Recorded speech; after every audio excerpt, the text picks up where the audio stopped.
Assalamualaikum warahmatullahi wabarakatuh. Let me introduce myself. My name is Riska Listiyana with NPM 2341142. I'm from Manajemen Kelas 23B. Here, I will explain the material about health and safety in the workplace. The importance of workplace health and safety. Let's start with why this topic matters so much. A safe and healthy workplace benefits everyone, not only employees but also employers and the organization as a whole. When employees feel safe, they are more confident, more focused, and more motivated. They know their employer cares about their well-being, that builds loyalty and a stronger team spirit. From the company's perspective, fewer accidents mean fewer medical costs, less lost time, and fewer legal risks. It also improves reputation, which is essential for long-term success. Ultimately, when we make health and safety a priority, we are not just preventing harm, we are creating a better, stronger place to work. Legal and ethical obligation. Health and safety are not optional, they are a legal requirement in most countries. And companies that fail to follow regulation may face fines, penalties, or even lawsuits. Law often requires employees to provide training, proper equipment, and clear procedures to reduce risks. But beyond legal responsibility, there's also an ethical side. Every employer has a duty to protect their team. People have the right to work in an environment that don't put them in danger. They have the right to feel secure, to be treated with respect, and to know that their health matters. Taking action on health and safety shows that a company respects human dignity. It sends a message: you are important, we care about your well-being. Categories of workplace hazards. Now, let's look at what we are protecting ourselves from. Workplace hazards come in different categories, and some are more visible than others. Cycle hazards are the most obvious things like slips, trips, sharp objects, heavy machinery, or noise. This can cause immediate injuries if not managed well. Chemical hazards come from a substance like cleaning products, paint, or industrial chemical. Without proper handling, they can cause burns, breathing issues, or even long-term health problems. Biological hazards involve exposure to bacteria, virus, or other organisms. This is especially important in healthcare, food, or laboratory environment. Then we have ergonomic hazards. Things like poor posture, repetitive movement, or poorly designed workstation. This may not hurt immediately but can cause pain and injury over time. Finally, psychosocial hazards relate to mental health such as stress, harassment, overwork, or lack of support. This can deeply affect people's health, productivity, and morale. By understanding all these types of hazards, we can take better steps to reduce risks and protect everyone. Identifying and assessing risks. A good safety program starts with awareness. We can fix problems if we don't know they exist. That's why we do risk assessment. This means taking a careful look around the workplace to identify anything that could cause harm. We consider who might be at risk: employees, visitors, customers, and think about how likely and how serious an incident could be. For example, a loose cable across a hallway might seem small, but if someone trips and breaks a bone, it's a major issue. Once we know the risks, we take steps to reduce or eliminate them. Maybe we move the cable, use cable covers, or make it clearly. The goal is prevention. Right assessment isn't something we do once and forget. As our environment, tools, and people change, the right change too. Regular review are essential. Creating a culture of safety. Health and safety are most effective when they become part of our daily routine, not just rules we follow when someone is watching. That's what we call a safety culture. In a strong safety culture, people look out for each other. They take action when they see something unsafe. They speak up without fear and they support one another. This kind of culture starts from the top. When leaders talk about safety, invest in it, and follow the same rules as everyone else. It sends a powerful message. At the same time, everyone has a role to play, from senior manager to new hires. Safety should be seen as a shared responsibility when people are not just about their own safety, but also their coworkers. We create a workplace that protects everyone. Safety policies and procedure. Clear policies and procedure from the backbone of workplace safety.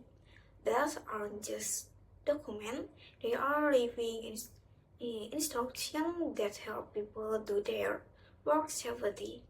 With safety policies would answer key questions like, what do I need to wear for this week, for this task? What steps should I follow? What should I do in an emergency? For example, if someone works with loud music, they need to know that ear protection is required. If there's a fire, there should be a clear evacuation plan everyone understands.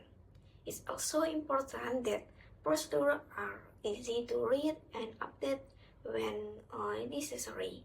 If something changes, like new equipment or materials, the safety producer must change too. And it's not enough not to just hand out a document.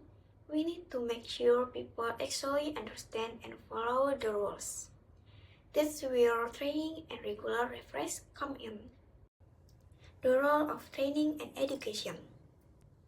Training is essential.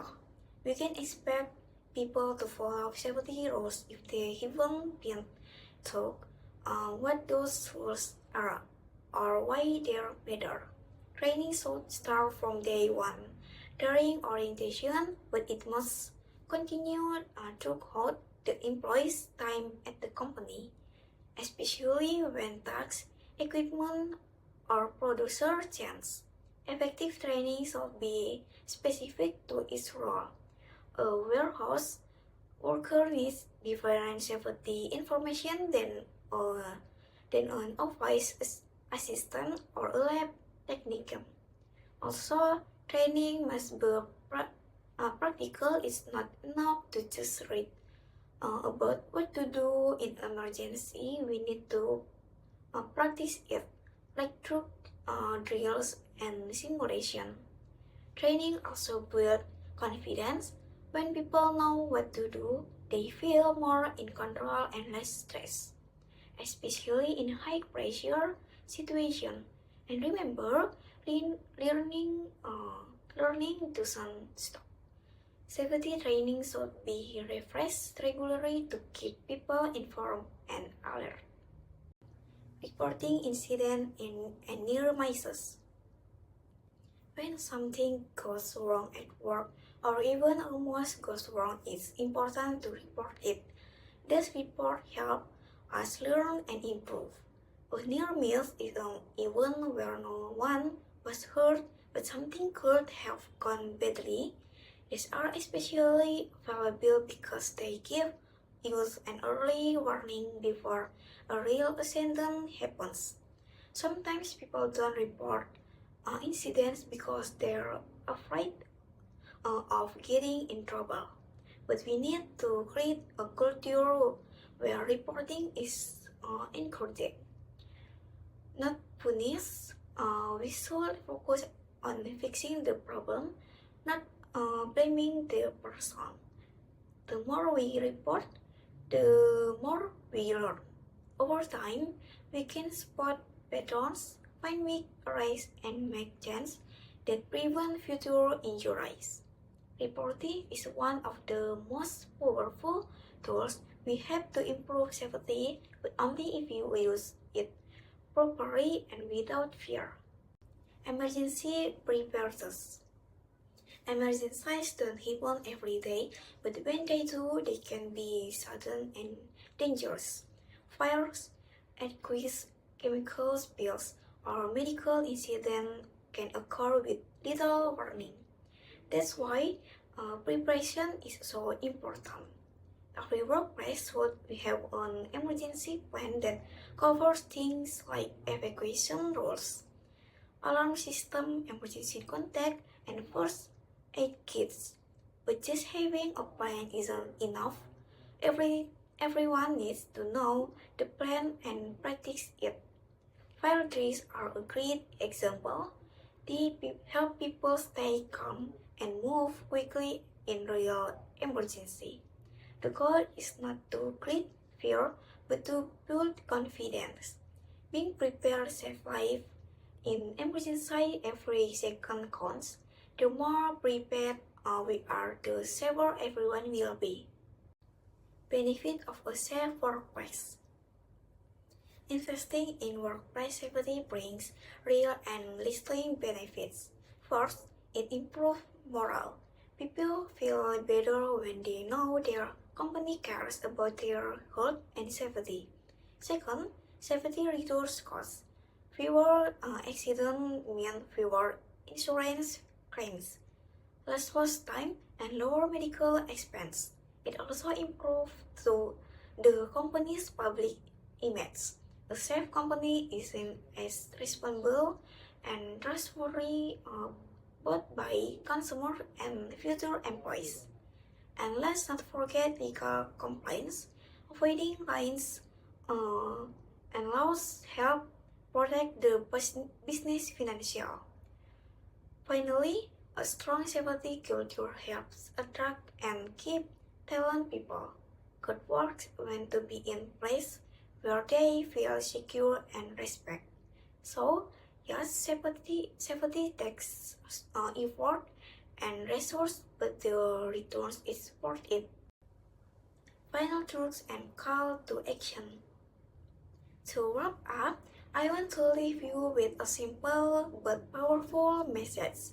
Safety is not someone else's job, it's everyone's job. From top management to entry level staff. We all share the responsibility to keep our workplace safe. We do this by being aware of rights, speaking up when we see a problem, following procedure, and watching out for one another. Let's not wait for an incident to remind us how important safety is. Instead, let's build good habits now, habits based on care, responsibility, and teamwork. Health and safety should not be something we think about only during training or inspection. It should be part of how we think, work, and live every day. So much material that I can convey. Please apologize if there is a mistake in the pronunciation of words. Thank you for watching until the end. I end. Wassalamualaikum warahmatullahi wabarakatuh.